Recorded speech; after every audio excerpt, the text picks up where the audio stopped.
a forgotten daughter who wandered off at 21. It's sad to find myself at home. And you. Yeah. If I could only hold your hand and say I'm sorry, yes I am. I'm sure you really understand. Where are you now? Oh, mommy. Oh, mommy blue.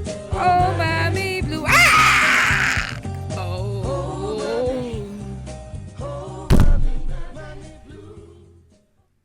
Oh, shit. Ow. Ooh. Hey, you're here. Wow, you sure scared me. But hey, I'm so glad you stopped by. Now, welcome to A Dose of Reality. And especially to all those protesters out there. Because you no longer have to put yourself, your family, or your friends in jeopardy during protests. We've fixed all that. Did you know that our governments are the ones who signed the agreements that allow everything that happens to us in our countries?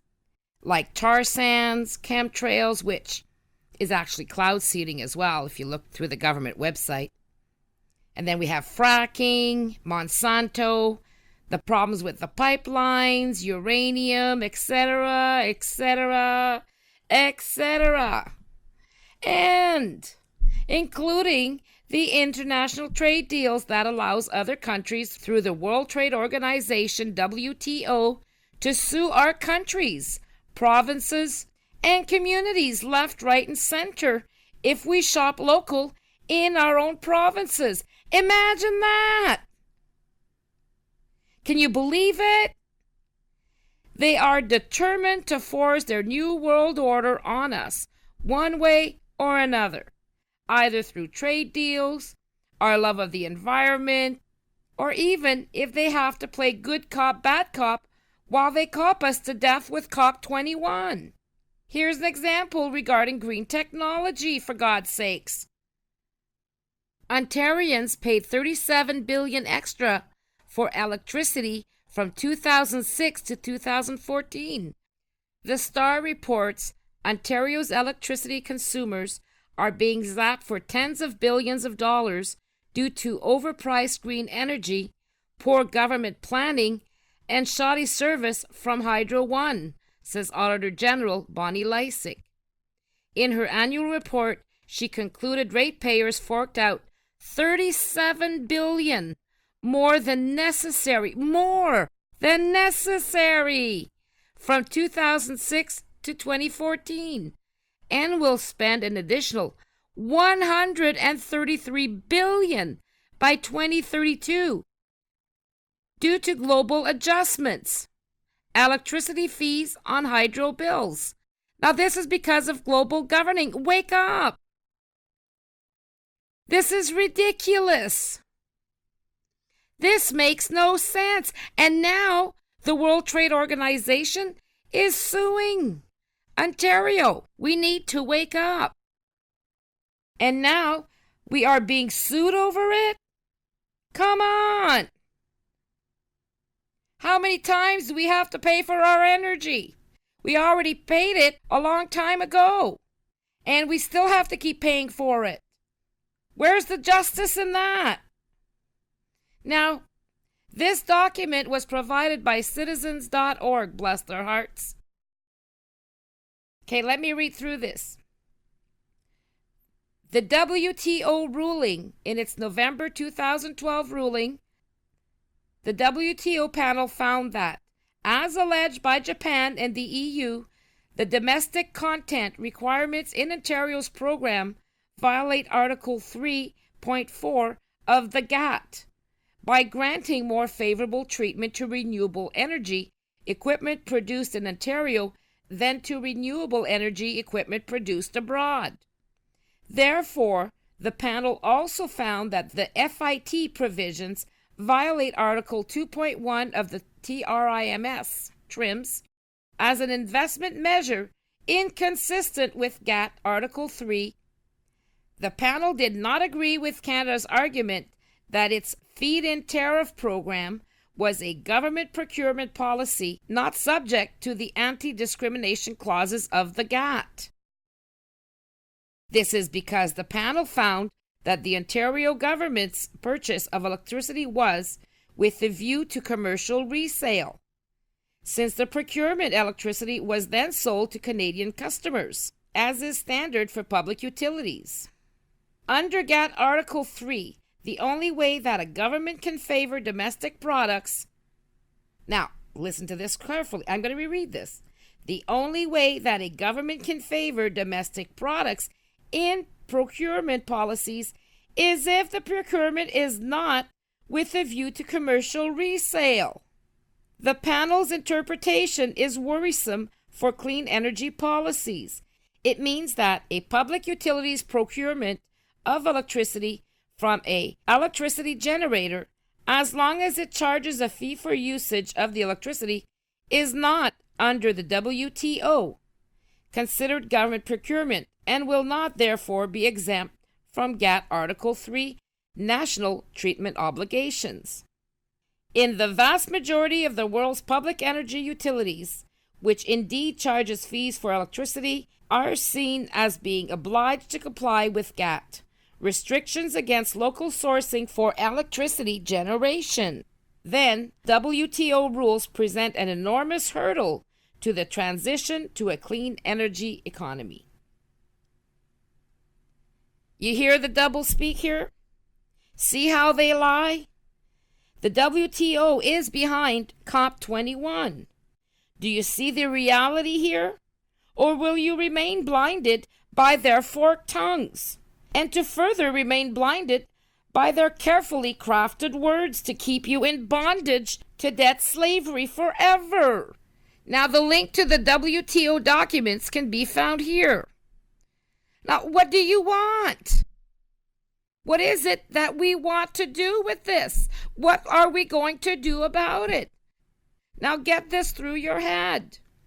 No offense, but our governments don't give a rat's ass about us or our rights unless we have the majority of support from the people united in our province, state, or country.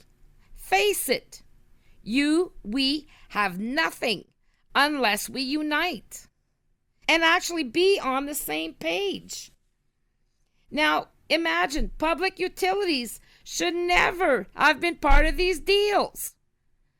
What business do they have within a country's personal utilities and their own creation? So if we do anything in our communities to try and save money, we're going to be charged and sued. So imagine, whatever we try to do, they're going to get us one way or another. What are you going to do about it? What are we going to do about it? I'm very upset, aren't you? Think about this. You want to do little communities in your neighborhoods? Try and help feed everybody? Forget it. If that's part of the trade deals, you can't produce food either. You can't sustain yourself. They're going to come up with their own laws. Just like Kathleen Wynne in Ontario. Hydro One, the public utility, was supposed to be investigated by the Auditor General and the Ombudsman. During their investigation, they were stopped. Over 11,000 people is trying to sue Hydro One, made complaints to the Ombudsman. There's a class action lawsuit begun. Kathleen Wynne turned around and created new laws. Some crook she turned out to be, huh? Who has to pay for this in the end? It's all of us. We have to sue ourselves. Imagine that. What is wrong with us? Are you awake now? Well, just how upset am I? Not that much, but this was to make a point. And the point is, can we turn this around? Absolutely. We have a small window of opportunity to stop global governance and debt slavery, and to actually become the final decision makers in our countries to turn taxation into dividends. And that's the easy part. It's magic. It's people magic. All we need is you, the convention of consent, and the stroke of a pen. Then we focus on one question: who is best to decide for you, your family, and your country, so that everyone can stop arguing in order to remove ourselves from their divide and conquer trap and stop ourselves from being in fear of change. Now, the hard part will be to toss our egos aside and be more understanding, respectful, compassionate, and grow some patience and balls.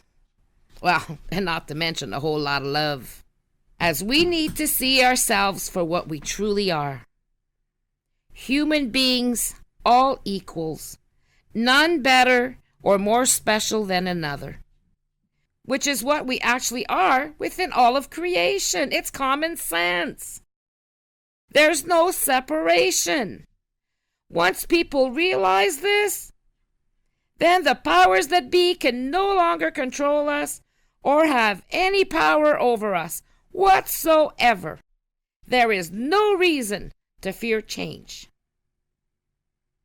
And as far as I'm concerned, with the World Trade suing Ontario, our solution for that is to reinstate the Bank of Canada to its original mandate and to make everything free. We've already paid for it. There's no reason why we should be paying for taxation or our energy.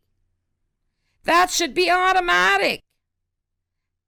And that can be automatic once we become the shareholders of our countries and the final decision makers. And that's what the Convention of Consent does. What are we waiting for? Isn't this exciting?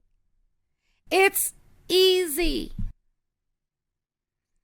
So first, what we'd recommend is for all activists to sign up to Common Ground Project Network.networkmaker.com. I know it's kind of long, but all of the activists together can produce amazing things as long as we stop fighting. And those ready to convert your province or state majority of communities into your own shareholding dividend makers, join us on universalalliance.org.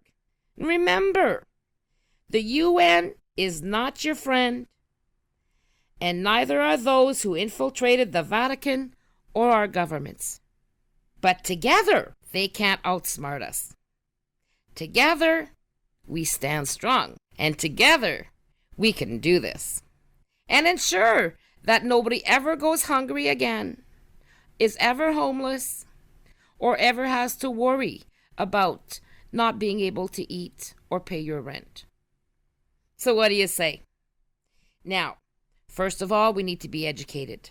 So please watch our video, 8 Minutes to Save Your Country, as this affects a lot of the Commonwealth nations. Are you in? If so, join us at commongroundprojectnetwork.networkmaker.com and universalalliance.org, and also iaccuse.com if you want to see some facts. See you there.